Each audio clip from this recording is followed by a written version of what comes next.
খন্তেক সময়ৰ পিছতে দলৰ উত্তোলন কৰিব दायो नैबे फ्लेगखौहाय थिखांसिगोन आरोखि ना नै जोंना सार प्रमद बर'आ बारासिगोन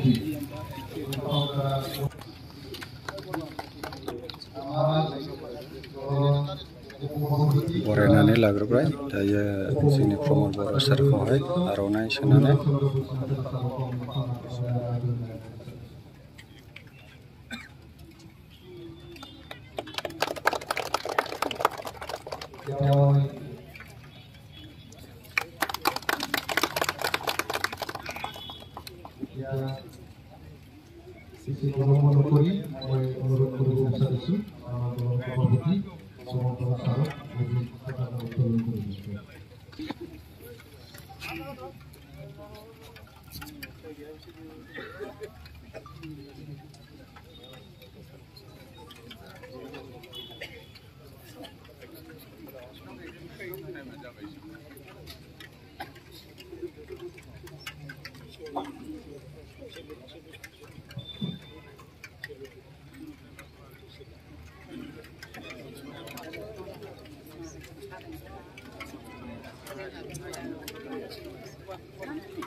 আমাৰ বিভিন্ন বিষয়ববীয়া আৰু আমাৰ সদস্যসকল মই আজি এই আনন্দৰে আগৰ তেখেতসকলৰ স্বৰ্গীয় আত্মালৈ মই মনৰ গৌৰৱৰ পৰা মোৰ প্ৰণাম মোৰ শ্ৰদ্ধা মই দিছোঁ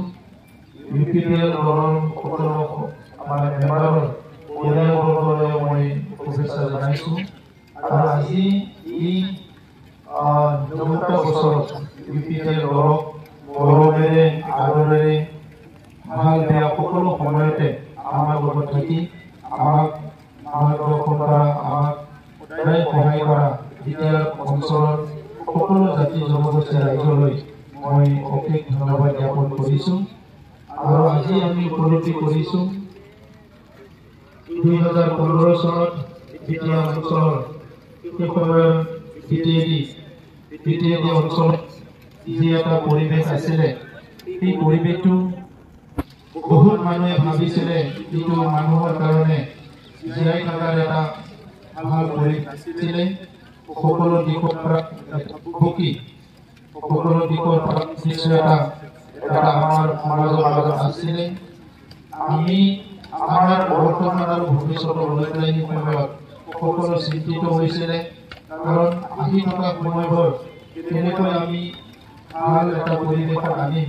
আহি থকা সময়বোৰ কেনেকৈ আমি পৰিৱৰ্তন কৰিম এই কথাটো লৈ পেলাই এতিয়া সকলো জনসাধাৰণ বুদ্ধিজীৱী চিন্তাবিদ জাতীয় সংগঠন দল সংগঠন সকলো আজি এই সময়ত চিন্তা কৰিছিলে আমাৰ মাতৃসকলক বাইদেউ ভনীসকলৰ নিৰাপত্তাৰ কথা শিশুসকলৰ নিৰাপত্তাৰ কথা আৰু যিটো সহবাসস্থান ঘৰৰ লগতে বিভিন্ন জাতি জনগোষ্ঠীৰ মাজত সহবাসস্থানটো কেনেকৈ সুগম কৰি ৰাখিব আমাৰ মাজত ভাল এটা পৰিৱেশ কেনেকৈ ৰাখিব এই কথাটো লৈ চিন্তিত হৈছিলে আৰু সেই সময়তে সকলো চিন্তা কৰি UPPL দলক ইউজি ব্ৰহ্ম ডাঙৰীয়াৰ নেতৃত্বত জন্ম দিয়া হৈছিলে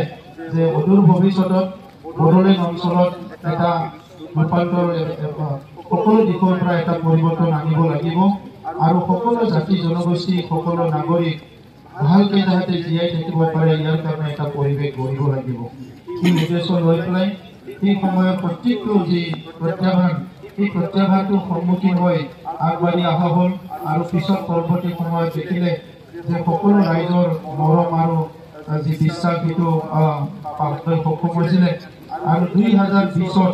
উত্তৰ পূৰ্বাঞ্চলৰ কাৰণে অতি গুৰুত্বপূৰ্ণ যি শান্তি চুক্তি হৈছিলে NDP EPSU বাকী সংগঠনবোৰৰ লগত তাত UPPL দলে ইউজি ব্ৰহ্ম ডাঙৰীয়াৰ নেতৃত্বত সক্ৰিয় ভূমিকা গ্ৰহণ কৰিছিলে আৰু আজি দেখিবলৈ পালে যে ইতিহাসত ভাল বেয়া বহুত দিন আহিছে আৰু গৈছে কিন্তু ভাল দিন আনিবৰ কাৰণে কোনোবা যদি নিজৰ অন্তৰাত্মাৰ পৰা নিজৰ মনৰ পৰা নিজৰ সৰ্বোচ্চ চিন্তা কৰি যদি আগবাঢ়িছে ইয়াৰ ডাঙৰ উদাহৰণটো হ'ল UPPL আমি আমাৰ চকুৰ আগত দেখিছো আমাৰ অঞ্চলত ভালকে বজাৰ হোৱা নাছিলে স্কুল কলেজত যাবলৈ ভয় কৰিছিলে চাকৰি কৰিবলৈ ভয় কৰিছিলে আলহী আহিবলৈ ভয় কৰিছিলে বেপাৰ বাণিজ্যত এটা সীমিত অঞ্চলত মানুহ থাকিব লগা হৈছিলে আৰু গধূলি 5টা-6টাৰ পিছত আমাৰ বড়োলেণ্ড অঞ্চলত মানুহ বিচৰণ কৰাটোৱে বহুত ডাঙৰ এটা চিন্তাৰ বিষয় আছিলে কিন্তু আজি এটা পলিটিকেল উইল যিটো ৰাজনীতিক ইচ্ছা এই ইচ্ছাটো লৈ পেলাই আগবাঢ়ি গৈ পৰৱৰ্তী সময়ত ইউজি ব্ৰহ্ম ডাঙৰীয়া আৰু আমি সকলো মিলি পেলাই ভাৰত চৰকাৰ অসম চৰকাৰৰ লগত কথা পাতি যোৱা 4টা বছৰত বিটিআৰ অঞ্চলটো 100% স্বাভাৱিকলৈ ঘূৰাই আনিবলৈ সক্ষম হৈছোঁ ঈশ্বৰৰ আশীৰ্বাদত আমাৰ সকলো নেতৃত্ব আৰু বিটিআৰবাসী ৰাইজৰ যি সকলোৰে বিশ্বাস আৰু আস্থা সকলোৰে এটা আণ্ডাৰষ্টেণ্ডিং বুজাবুজি যিটো আমি আনিবলৈ পাৰিছোঁ তাত আজি বিটিআৰ অঞ্চলত 100% শান্তি ঘূৰি আহিছে সেইকাৰণে মই ধন্যবাদ দিব বিচাৰোঁ বিটিআৰ অঞ্চলৰ সকলো জাতীয় সংগঠন সামাজিক সংগঠন যিবিলাক আজি বিটিআৰ অঞ্চলত কাম কৰি আছে সকলো আজি আমাৰ লগত আলোচনা কৰিছে এটা সময়ত এটা জনগোষ্ঠী আনটো জনগোষ্ঠীৰ লগত কথা পাতিব পৰা পৰিৱেশ নাছিল এটা দলে আনটো দলৰ লগত কথা পাতিব পৰা পৰিৱেশ নাছিলে আৰু আজি সম্পূৰ্ণ এটা বিপৰীত এটা প্ৰতিচ্ছবি আজি এনেকুৱা এটা পৰিৱেশ আজি বিটিআৰ অঞ্চলত গঢ়ি তুলিলে ইয়াত মানুহে হিংসা কৰাটো দূৰৰে কথা এতিয়া কোনোবাই যদি অলপ টানকে কথা কয় সিটোকো মাত মাতিব পৰা মানুহ হ'ল 24 আৱাৰ ছ'চিয়েল মিডিয়াত এজনে আনজনৰ প্ৰতি ক্ৰিটিচিজম কৰা নিজৰ ভাগ স্বাধীনতাটো ল'বলৈ আজি সক্ষম হৈছে নিজৰ গণতান্ত্ৰিক অধিকাৰটো সকলো ল'বলৈ সক্ষম হৈছে যি কেন্দ্ৰীয় চৰকাৰ আঁচনি ৰাজ্য চৰকাৰ আঁচনি চৰকাৰ আঁচনি কিন্তু 100% ৰাইজলৈ লৈ যাবলৈ যিটো চেষ্টা কৰিছে ইয়াত বহুতখিনি সফল হৈছে মই এটা উদাহৰণ দিব বিচাৰোঁ আমি এই সময়ত যেতিয়া পলিটিক্সত অহা নাছিলোঁ চৰকাৰ অহা নাছিলোঁ দেখিছিলোঁ যে মানুহৰ দুখীয়া মানুহৰ ঘৰত বহুত গণ্ডগোল হয় টকা পইচা বিভিন্ন লেনা দেনা ঘৰবিলাক নহয় আৰু এই সময়ত সেইকাৰণে আমি এটা কমিটমেণ্ট দিছিলোঁ আমাৰ চৰকাৰ আহিলে বিটিআৰ UPPL চৰকাৰ আহিলে 5 বছৰ আমি 100 ঘৰ নিৰ্মাণ কৰিম যিটো আমাৰ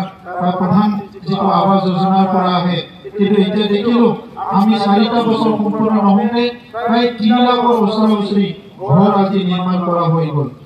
আমাৰ স্কুল কলেজৰ অৱস্থা বহুত জৰাজীৰ্ণ আছিলে আজি বহুতখিনি কলেজত 1 কোটিতকৈ বেছি টকা দিয়া হ'ল বড়ো চুক্তি হিচাপে শান্তি চুক্তি হিচাপে 10খন কলেজ য'ত আমাৰ উচ্চ শিক্ষাৰ বহুত অভাৱ আছিলে 10খন কলেজ প্ৰভিজনাইজ হৈ গ'ল তেনেকুৱা বহুতখিনি কাম মই কৈ পেলাই শেষ কৰিব নোৱাৰিম যুৱতীক আজি চিভিল চাৰ্ভিচত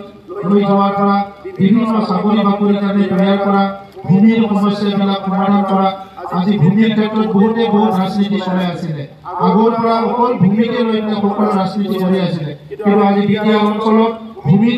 লৈ কৰা ৰাজনীতি এইটো এই UPPL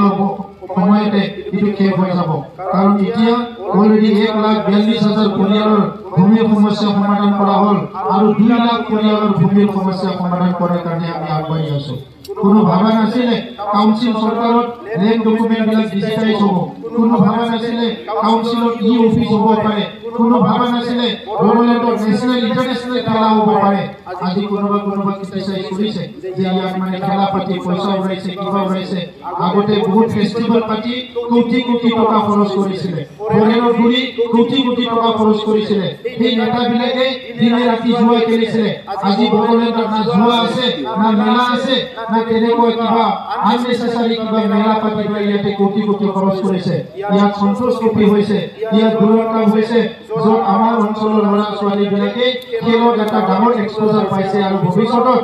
নিজকে বিশ্বৰ এজন ভাল খেলুৱৈ গঢ়িবৰ কাৰণে সুযোগ পাইছে। আজি শিক্ষাৰ ক্ষেত্ৰত আপোনালোকে দেখিছে কম দিনৰ ভিতৰতে আমাৰ জিলাবিলাকে অসমৰ টপ লেভেলত আহি গ'ল। কিবা ভাবিলে সপোন যেন লাগে, বহুত মানুহে বিশ্বাস কৰিব টান পায় হ'ল। কিন্তু সকলো সম্ভৱ হয়, কিন্তু ভাল এটা পলিটিকেল উইল লাগে। আজি চবে ভাবিছে ভাল পৰিৱেশ হ'ল বিটিআৰত আমি ৰাজনীতি কৰিব পাৰিম। ৰাজনীতি কৰাৰ কোনো বাধা নাই, কিন্তু বিটিআৰ অঞ্চলত যি আমাৰ মাক দেউতাক ভাই আছে, যিসকলে দখল কৰাৰ পৰা দখল কৰি বঞ্চিত লাঞ্চিত হৈ আছিলে, সেইসকলক মৰম স্নেহ চকুৰে চাই সেইসকলক আগুৱাই লৈ ৰাজনীতি কৰাৰ আমাৰ কাকো বাধা নাই। কিন্তু ৰাজনীতি কৰাৰ নামত বড়োলেণ্ড অঞ্চলৰ কোনোবাই সমাজ বিভাজন কৰিব বিচাৰে, জাতি বিভাজন কৰিব বিচাৰে, এই অঞ্চলৰ পিছপৰা মানুহবিলাকক ৰাজনীতিত ভাগ সজাব বিচাৰে, সেইসকলক যদি ব্যৱহাৰ কৰিব বিচাৰে তাক আমাৰ ক'বলগীয়া আছে। সেইকাৰণে মই সকলোকে ধন্যবাদ জনাইছো। আজি বতৰে আমাক বহুত কৰিছে, এতিয়া আমাৰ পুষ্পবৃষ্টি হৈ আছে। এই যি নৱম সংখ্যক আমাৰ যি ফাউণ্ডেশ্যনে আমি চেলিব্ৰেশ্যন কৰিছো, এইটো সফল হোৱা বুলি মই ঘোষণা কৰিছো। আৰু ইয়াৰ পিছত পৰৱৰ্তী সময়ত UPPL দল এই 9 বছৰৰ পিছত আহি থকা সময়টো UPPLৰ কাৰণে বহুত গুৰুত্বপূৰ্ণ সময়। আমি চবে জানো গছ পুলি এটা ৰুলে 9 বছৰ হোৱাৰ লগে লগে এই গছটো ফল দিবলৈ আৰম্ভ কৰে। যি গছে নৰু কিয় 3 বছৰ 4 বছৰ 5 বছৰৰ পিছত ফল ধৰে, আৰু যেতিয়া 9-10 বছৰ হয় এই গছটো মানে সকলো দিশৰ পৰা ফল দিয়াৰ পৰা চাহ দিয়াৰ পৰা সকলো কাম কৰে। আজি UPPL দল আজি 9 বছৰত যথেষ্ট মেচিউৰ হৈ গ'ল। আজি আমাৰ লোকসভাত আমাৰ MP আছে, আমাৰ ৰাজ্যসভাত আমাৰ MP আছে, এছেম্বলিত আমাৰ প্ৰতিনিধি আছে, কাউন্সিলত আমাৰ প্ৰতিনিধি আছে, আৰু সেই প্ৰতিনিধিসকলে সকলো গুৰুত্ব দি সমাজ সেৱা কৰিবলৈ মই অনুৰোধ কৰিছো। পৰিৱেশ আহিব যাব, ৰাজনীতিত কোনো বন্ধু নাই, কোনো শত্ৰু নাই বুলি এটা কথা আছে। কোনোবা আজি বন্ধু হ'ব, ইয়ে কালি যে শত্ৰু হ'ব, কোনোবা আজি শত্ৰু আছিল অহাকালি আহি ই বন্ধু হ'ব। কিন্তু সি বুলি নিজৰ যি প্ৰিন্সিপল, নিজৰ যি দৃষ্টিভংগী, নিজৰ যি এজেণ্ডা, সেইটো কোনো পাহৰি যাব নালাগে। আৰু UPPL দলে যি উদ্দেশ্য লৈ UG ব্ৰহ্ম ডাঙৰীয়াই UPPLটো গঠন কৰিছিলে, যি এই অঞ্চলত এটা গণতান্ত্ৰিক বাতাবৰণ সৃষ্টি কৰাৰ কাৰণে, গণতন্ত্ৰটো শক্তিশালী কৰাৰ কাৰণে, অস্ত্ৰমুক্ত এটা সমাজ গঢ়াৰ কাৰণে, হিংসামুক্ত এটা সমাজ গঢ়াৰ